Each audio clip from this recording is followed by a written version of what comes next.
$38 billion in sales, 439 stores. We're the 6th largest grocery chain in the United States, but we only operate stores here. But Texas is a big place. I mean, if you flip Texas on its side in one direction, it lands in the Atlantic Ocean.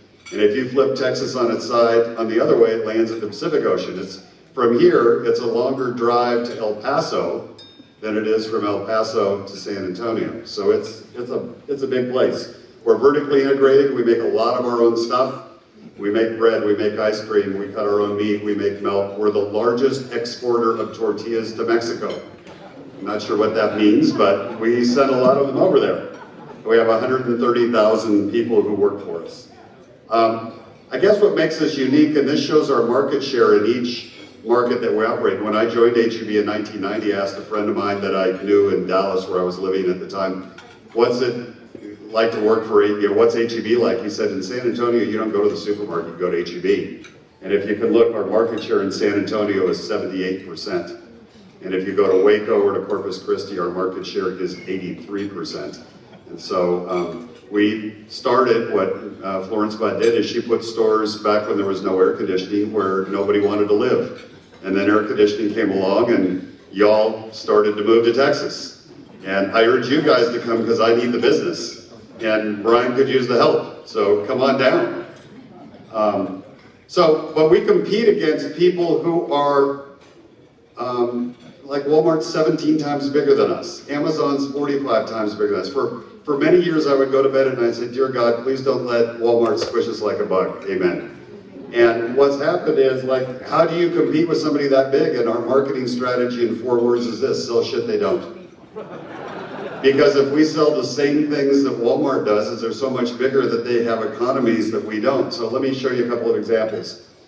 We are known for our store-made tortillas. We just opened up a store in Frisco. There was a line 40 deep for people to walk up. It was almost like a bread line in Russia, except they were trying to get tortillas because we couldn't make them fast enough. We make our own guacamole. Fresh in store. And what we found is that in general, people like to eat guacamole, they don't like to make guacamole. In Texas, this is an interesting phenomenon. Wherever you live, if you don't live in Texas, you eat different than us. I mean, we eat hamburgers and we eat pizza, but I grew up in California and I never ate a brisket until I moved to Texas. I grew up eating tri-tip, and then I moved here and I realized it was a religious experience. You buy a 24-pack of beer, a brisket, and some charcoal. Step 1, drink a beer. Step 2, put the charcoal in the barbecue. Step 3, drink a beer. Step 4, light the charcoal. Step 5, and like 12 hours later, as best you can recall, you had an amazing piece of meat. We know Texans love brisket. We know they love queso, especially when they're watching the Cowboys. And so we put them together. You put it in the oven for 10 minutes, and after 10 minutes, you take a spoon and you stir it. And once you stir it, you say, you know what? I made that. And everybody wants to be a hero to their, to their family. Something else we focus a lot on is understanding our customers and what makes them different. And here's a good example. These are my daughters on one side, my parents on the other. And generationally, there is a big difference between the value of time and the value of money. That my daughters would gladly spend $10 to save 15 minutes because they're ordering their dinner off of Uber Eats. My dad would have driven all over town to save a nickel on gas simply so he could brag about it. And so understanding this is people are willing to pay for convenience. And I say never underestimate the laziness of the American public. We take a loaf of bread, we cut the crust off of it, and we charge an extra $1.50 for it.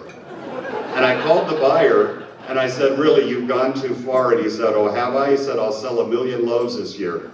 He sold 2 million. So people will pay for convenience, and you will too. It's interesting. We did a study of our customers and asked 100 customers to send a photo of every meal they ate for a week. And we laid them all over a ballroom, kind of like this, to see. And our biggest learning was 2/3 of them ate off paper plates. And so out of that, we didn't change the food we offered. What we changed was the size of our paper plate sets, and we introduced the 300 count, because if you have more paper plates at home, you'll use more. Look, we've all been through a lot, and one of the things that you just talked about in your opening remarks were, it's nice to be able to get back together and see each other, as opposed to on a screen and via Zoom. And we were all going through uncharted waters through the pandemic. You were, I was. And this depicts right here kind of the distinction between when things are normal, you can have managers. But when things become unpredictable, you need leadership. And every week, I'm sure it was the same for you, some new obstacle would come up and you couldn't go to your bookcase behind your desk and pull out a manual that says, what do I do now? Because to be honest, in many of these instances, we'd get 4 people up and we'd make this shit up as long as we went along. And we just did the absolute best that we could. And what we said as a guiding principle up front was we needed to make sure that our customers and our employees felt safe to come into our stores. And secondly, we needed something to sell them. And those were the 2 key things that we did. And along the way, whether it was masks, whether it was vaccines, whether it was opening early for senior shopping hours, whether it was running out of toilet paper, whatever the case may be, we had to get very inventive in terms of how we went about doing it. A couple things happened during the pandemic. When I joined HEB, 2/3 of all meals eaten were prepared at home. And by 2010, you can see that 60% of all meals were eaten away from the home, which would say the supermarket business is not a good business to be in because you're losing, the term we would use is share of stomach. If all the food that goes into your mouth creates a pie chart in your stomach, you can see we lost share. Now the good news is people got fatter over time. No, I'm just kidding. The fact of the matter is more people moved to Texas, and as they moved to Texas, our business grew, but then all of a sudden all the restaurants closed down, and we had a huge gain. Supermarket business was good to be in, but we found that many people didn't want to come into our stores, so we had to gear up the ability to order online and come pick it up. And we more than tripled our business in doing that. And again, no manual for how to figure that out. So there are 4 reasons why you shop where you shop, or I shop where I shop. First reason, convenience. Some places close to your house. Second reason is price. I've never heard anyone say, I drove past a Chevron station because I think Shell gas is better. You buy gas because you're either about to run out, convenience, or you buy it because it's the cheapest price. Third reason you shop somewhere is because of the quality of the product there. I don't eat pizza very often. When I do, I'm going to get the best pizza I can and treat myself. I'm not going to eat a lousy pizza. I'm not going to eat a frozen pizza. I'm going to get the best, and that's where I go. And the 4th reason that you shop somewhere is because of the people. And that's what I'm going to talk about through the rest of my speech is the importance of people and culture. Culture, easily defined, is what you do when your CEO isn't in the room. It's the unwritten rules of how things work. And I think to myself, as I've been married for 42 years, I love my wife, but many weeks I spend more time at work than I do with my wife. Therefore, it only stands to reason that you want to have a culture where people come to work.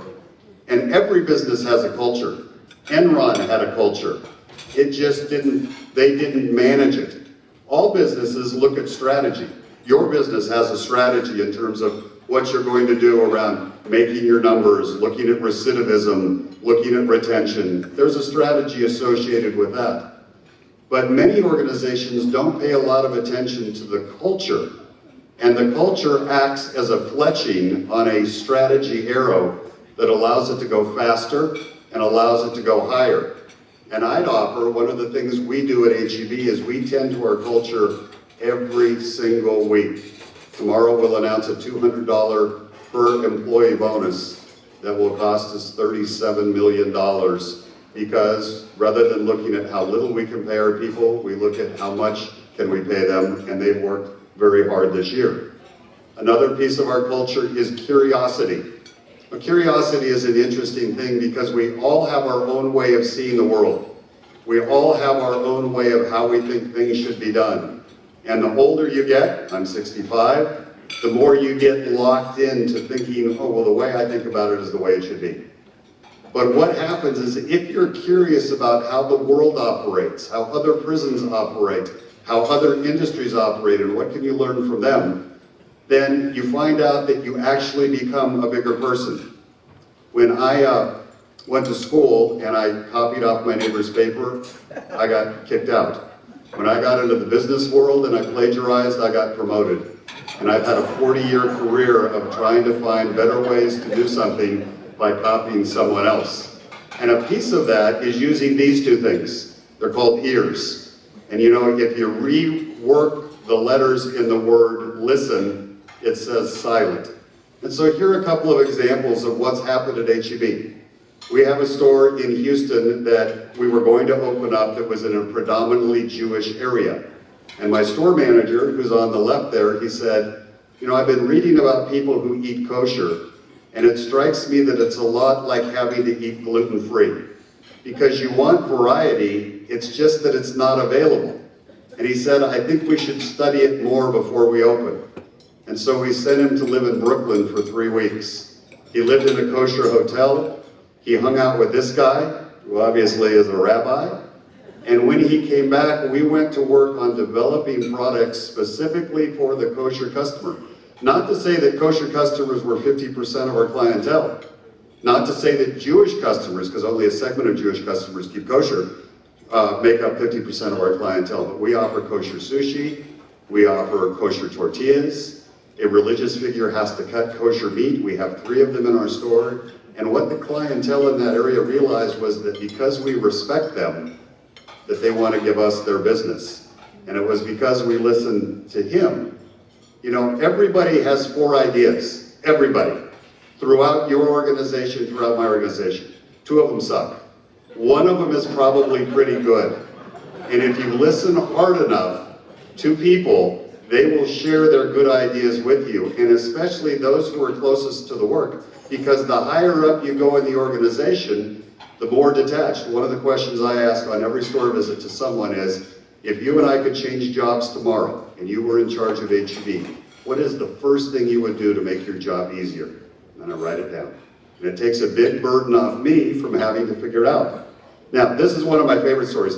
You can order your groceries online. You can come and pick them up. You park in the parking lot, and it doesn't rain that much here, but it rains. The term we use in Texas is it rains like a cow pissing on a flat rock. I mean, it rains hard in Texas. We have as much rain in Houston as there is in Seattle.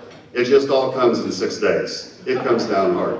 And so this guy on the left here, his name's Mark. He's a maintenance guy in the store, which means he cleans the stores and he cleans the bathrooms. And he saw our employees carry the groceries out to the store in the rain, and they were getting wet and the groceries were being wet.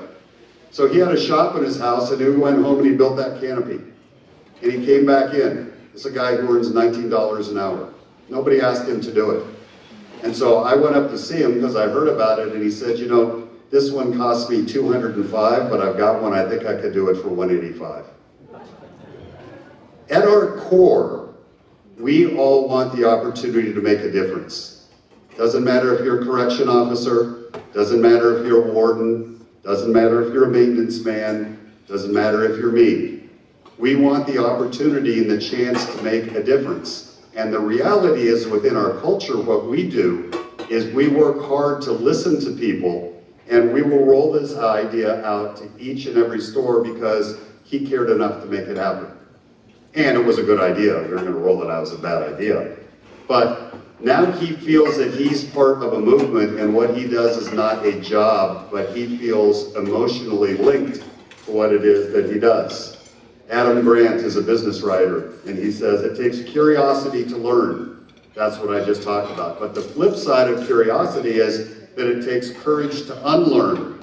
In other words, to be willing to divorce yourself from what you think is right. Learning requires the humility to admit what you don't know today. And unlearning requires the integrity to admit you were wrong yesterday.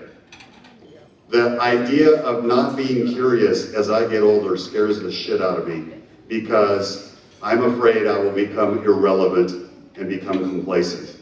And so anytime I walk into a competitor's store with someone, we have a rule: we don't leave until we come up with an idea that we think we can steal.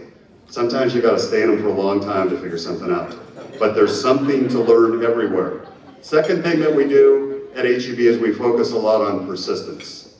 And if you think about the construction of a sentence, that a sentence or a period is a punctuation marking a hard stop. That, you know what, this is at the end of this idea, we're going to move on to the next. And if you think about persistence or an obstacle, that oftentimes we'll run into a lot of periods that feel like a hard stop. Now sometimes when you send a text to someone, You may see this on your phone. I always call them 3 periods till I learned the fancy word. It's called an ellipsis. And whenever I see an ellipsis pop up, I have a sense of anticipation for what might be next, that something else is coming along. And what I found is that when I feel that I've hit a hard stop, that maybe I need to add 2 more dots and turn it into an ellipsis and think about another way to skin a cat. I moved here, and I moved to Houston in 2003. Before that, I lived in San Antonio, and I'd never been involved with a hurricane. In 2005, 3 weeks after Katrina, a major hurricane was going to hit Beaumont, and FEMA came and set up shop there and told everyone in East Texas they needed to evacuate. A lot of Cajuns live there. They're stubborn folks. They weren't going to leave.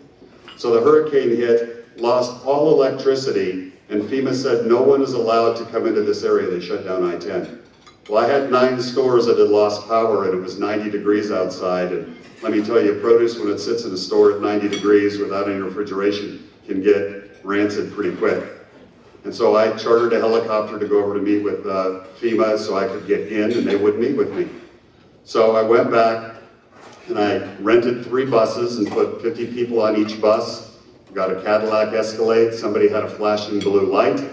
We put that on top of it, and I typed up a letter, and it said, "To whom it may concern, these buses have been authorized by Scott McClelland," that would be me, "to enter the Golden Triangle, Beaumont, Port Arthur, Orange, in order to," I'm having trouble reading, I'll just paraphrase, "in order to get everything out of the store so we can reopen them." So off they go, they hit the Beaumont city limit, the police stop them and say, "You can't come in." And they said, "Well, then we're authorized." And they said, "What do you mean?" And they handed them the letter. And the policeman looked at it and he said, "Follow me," and he gave him a police escort to the first store. And look, a store does not look pretty when it has a bunch of water inside of it. And the term that we got out of that was, look, sometimes you gotta fake it till you make it. And act like you know what you're doing, but find ways to get through an ordeal or an obstacle or an incident. So persistence, important. A brand, this is from the CEO, former founder and CEO of Under Armour, he said, "A brand is built on trust. Trust is built one drop at a time. Like every time you come into H-E-B and you have a good experience, it's a drop that goes into the bucket. But when you screw up, you could lose it by the bucketful. And you could look at company after company where all of a sudden they didn't handle a situation correctly, and the next thing they know, they've lost sales, they've lost market share. And the trust piece, and I'm sure you hear it a lot within your organization, is how do you create trust, forget the inmates, with the people who work for you? And this is something that we've had to square off with. This is called the culture quadrant. And if you look at this, if you look at managers or employees who work for you, is that on one axis, you have, do they uphold the culture that we want? And then on the other axis is, do they get results? And it's easy to know with people what to do with people who get good results and who uphold the culture. You promote them. And it's easy to know what to do with people who don't get good results and don't uphold the culture. You fire them. It's a little bit harder. What happens if somebody doesn't get good results, but they really are good culture fit? Maybe they're in the wrong job. But it's this upper left-hand quadrant that is the tough one to deal with. What do you do with people who get results but undermine the culture? And every year, 2 times a year, I would stand in front of every store manager at H-E-B, and I would say, "You can't be an asshole and run one of my stores because I have too much at risk. I have 400 to 600 people working in every store, and if they're coming to work wondering what kind of mood you're going to be in, they aren't going to have huge loyalty to where they work, and if they aren't happy with where they work, then they aren't going to be good for the customers." I just saw this last week, and I thought it really rang true, right? And I call that addition by subtraction right there as a way to look at it. But the idea is to create a culture where people feel they can contribute, where they get energized when they have to rise up and overcome an obstacle, and they feel like you care about them. And right now, it's even harder for people coming out of COVID. Obviously, in your business and our business, we can't do it remotely. You can't check out groceries from home, and you certainly can't oversee a prison from home either. But What we do know is that people are struggling for a variety of reasons. The seclusion that people felt outside of work. And so trying to create an environment where people want to come to work can make a big difference. And so by doing this, what we really try to do is create a situation where I'll be out and people will talk to me about, well, at my HEB, I'll do this. And I think one of the things that sets HEB apart from our competitors is we don't view how we put products in our stores based off of the average American. Because we're from, one thing about Texas is we're Texans first, we're Americans second. We're proud to be Americans, we're really proud to be Texans. And we eat differently. Whereas Walmart, they view an average American, and if I took you to 3 Walmarts in 3 different states, they would all have the same products in them. Whereas if I took you to 2 stores in San Antonio, one on one side of town, one on the other, we would merchandise it differently based off the people who shop there. So what happens is people say, look, this is my HEB, and once they say the word my, we now have an emotional connection. And that emotional connection creates loyalty and has allowed us to get to the kind of market share that we want to have. I commend you for what you do. I know it's not easy work. It especially hasn't been easy over the course of the last 3 years. Think about this, it really hasn't been easy for the people who work for you either. And so love up on them, find a way to have them feel special, listen to them for good ideas, because as you hear from them, it will make your job easier. And thank you for keeping our country and our state safe. Thank you so much.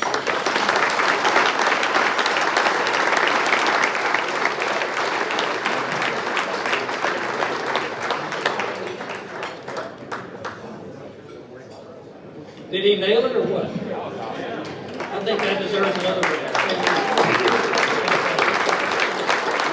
I was hoping I was going to get a pair of handcuffs. Is there any chance? No, I hope it's something that you may value more. So finding something that someone like Mr. McClellan may not have is pretty difficult. But we did a little digging. We understand there may have been an opportunity for you at some point to climb Mount Everest. I did, last month. We had a parade Well, day here. how nice. Thank you. Framed it in a great picture. Thank you. Well, if you climb Mount Everest, you come back skinnier than when you went. And you come back for an appreciation for the food that we eat, but it was a terrific experience. Look, you all learned more about the grocery business than you ever wanted to know in the last 20 minutes. But thank you very much, and Brian, thank you so much. Appreciate it.